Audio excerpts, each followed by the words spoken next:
What's going on, everyone? Wow, has it been a crazy week for crypto? I almost thought it was gonna try to die on you again, losing hope. But actually, everything has been going back up, as you can see, uh, within the last couple of minutes. I don't think this is refreshed at all. Okay, there we go. So $200 jump within the last time I refreshed this screen. Everything's in the green again, guys. Green pastures, and I was referred by the digital asset investor to watch this video, and it's kind of like a good boost. All you got to do is search $10 million Bitcoin in game. Really good informational video about Bitcoin and cryptocurrency's future, and kind of what a lot of people think about Bitcoin, other than the everyday people you see. So they even do some interviews with just regular day people. So definitely check this one out. It's pretty good. Has a lot of uh, good information in there. And the reason why we was doing this because it's kind of more of another ask from the cryptocurrency development, um, because right now, especially in the video covers like Venezuela and other countries adopting Bitcoin as an alternative type of reserve currency from their own cryptocurrency. I mean, their own. Yeah, they even have, I think, cryptocurrency. Fiat is failing, so they're obviously wanting something more stable. And even people think Bitcoin's volatile. It's better than what they have, with their own money. So that what I think is going to happen with that is they are going to be early adopters of Bitcoin.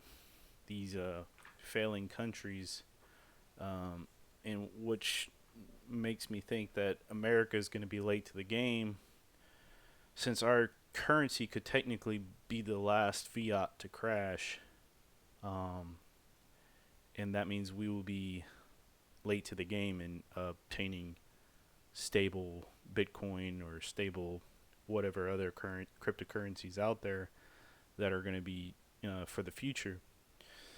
So do not let the fact that our fiat is stronger than others is prevent you from preparing for the future, because like I said, all these other countries that are having failing fiat are already on board of Bitcoin, and that's honestly why I think India is banning Bitcoin and cryptocurrency over there, is because they're trying to slow down the people. India is pretty poor compared to other countries. Um, their hourly wage is probably at less than $1 US an hour. So um, you have to imagine that them holding on Bitcoin that could increase to $20,000 US, that would like free a bunch of them from having to work and live there. So it's definitely kind of dangerous for the government to let them go if it's a power control type of thing going on there. So I think that's the real reason why they're trying to ban India from holding on crypto.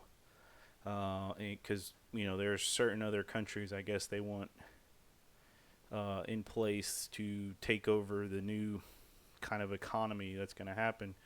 And this $10 million Bitcoin, I think it says like by 2038. Here's a graph they got on there. They're saying that Bitcoin could reach maybe 10 million. And then I guess they're still around like $1 million for what McAfee was saying.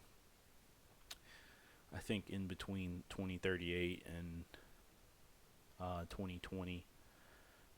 So it's just something to think about if you're having any doubts about cryptocurrency. Um, like I said, there's a lot of moving parts going on right now, and with Facebook's coming out, um, I think that they are going to be the main catalyst to kind of destroy the banks in a way. If they exist, they won't exist like they used to.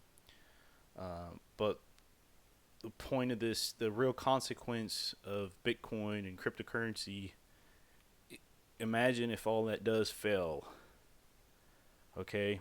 Like in the future, 5 years down the road, there's no more banks or no more, even the government, because they that's a could be a possibility. Because like think of Venezuela, if nobody's trust their government, nobody's wanting to pay money into there and taxes, uh, their governments could technically fail.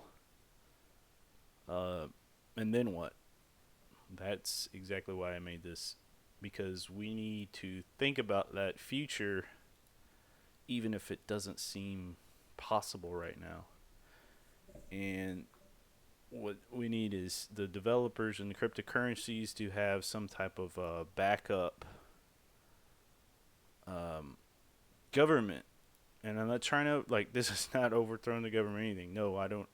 I'm not trying to do that or anything. I'm just saying if all this goes, it's not even a plan. It's just kind of like thrown out there. Other than like I said, the orchestration from long ago to kill fiat um, and create a digital currency. The other effects that maybe they're not even looking at is a digital government. Like if you have certain people in office, you might have to have smart contracts to not only put them in office but also relieve them of office. Okay, so we're talking about blockchain based voting, and with each, which would remove a lot of voter fraud and dead people voting, and also giving people this would actually like probably encourage and boost voting for the masses, because they would actually think that their vote is counted because they can see it in the blockchain. So this could be a public ledger that everybody could see, and then this is I think we should build if we don't have it, regardless of, because I think we're about to have an evolution of not only finances but also government, because they're all pretty much one and the same. What didn't used to be like that, but that's kind of how it's become. So uh, we should also have this ready for if the shit hits the fan too fast, type of deal. We don't want to be Venezuela. I kind of like order, and I don't like chaos by any means. So, and there's no reason why our current government will not want to adopt a blockchain based voting system, and so we should build it for them also, because it would hold everybody more accountable, because they could gain permissions based on the voting to be put in office, and then also once their term is up, uh, we could have more of a citizen based type of voting for everything, even like for term limits, stuff like that. So I think that's something everybody should start looking at. All the developers. I'm not a developer. I'm just an idea guy, and a cryptocurrency, I guess, fanatic. Um, but I also I enjoy uh, the legal aspects of everything government, and hopefully we can make a better uh, serving government for everyone to actually serve the people. So um, like I said, I do not want chaos. This is just something that you probably need to prepare for if this does go as it seems like it's where we're headed. because, like I said, Venezuela is a good example of what's happening. The government's losing kind of their power. They're having like chaos over there, and uh, going to be possibly put in with another person. But even though they say the voting went one way to the new guy, they need to block. People need blockchain voting to verify and um, make sure there's no cheating going on. So I think that would be a great tool for not only the third world countries but the first world countries in keeping everybody's financial transactions in line. And we're talking about yet the other day about uh, global coin being able to track every type of transaction you do, and obviously we still need more protections in place to prevent anybody from just doing seeing whatever you do. You need some type of privacy, um, and without that, I don't think it would be a future that many people would be enjoying if they didn't have no personal privacy. Uh, and then we could all, with this, would also work for politicians like funds and everything like that, so we could keep them in line, so make sure they're not taking money from where they're saying they're not taking money. Example, and really, blockchain can change so much and evolve. Like I said, the voting would be a big deal. Um, like I said, powers given to certain people once if they win an election type of deal would be very valuable also. Um, and all that could be referenced later. So something people should start looking at to build, because I think third world countries might need it first, and then eventually we might have to go to that later, as a safety net to prevent total chaos. Because just imagine people losing all their life savings and uh, like cryptocurrencies mooning and stocks are bottoming out to worse than the Great Depression type of deal, and even the securities could be everything could just go under, and will it will cause a bunch of issues that we need to, as a cryptocurrency community, need to kind of have a solution for, um, because we don't know how long it could continue like that. Um, and I'm not trying to be a doomsday guy, but I'm just saying you have to prepare for the future.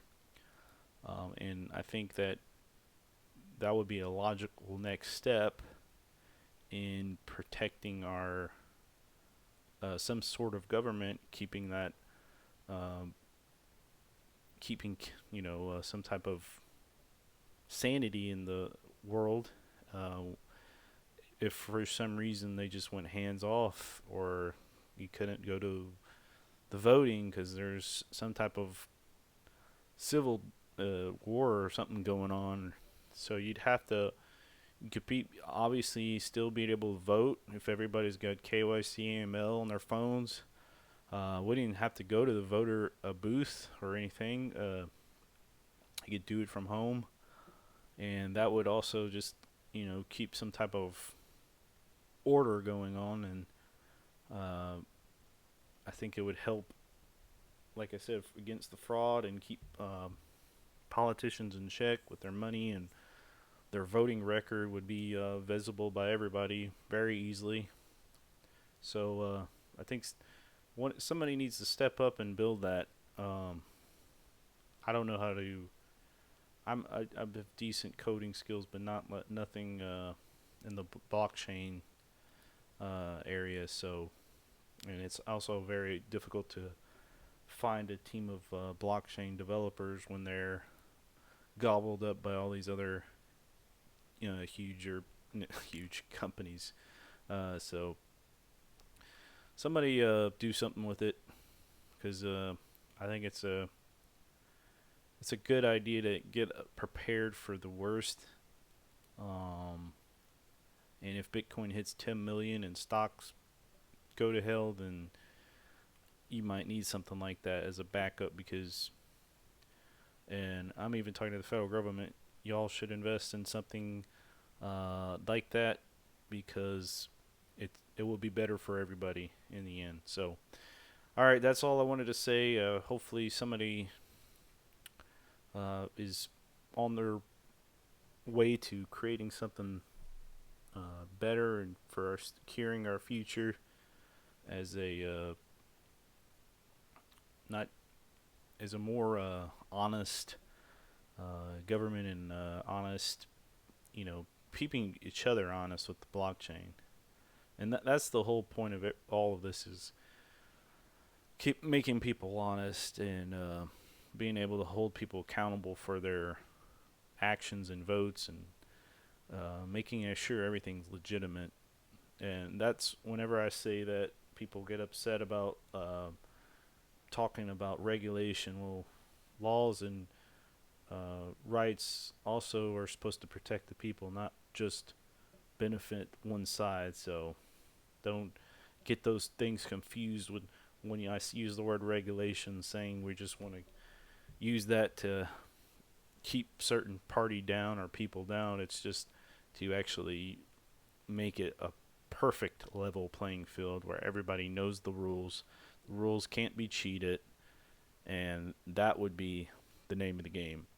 And nobody would be able to hack into it or uh, cheat the system. So that's exactly what we need, especially with the future we're headed in. So somebody get on it, share and like, subscribe, and I'll see y'all later.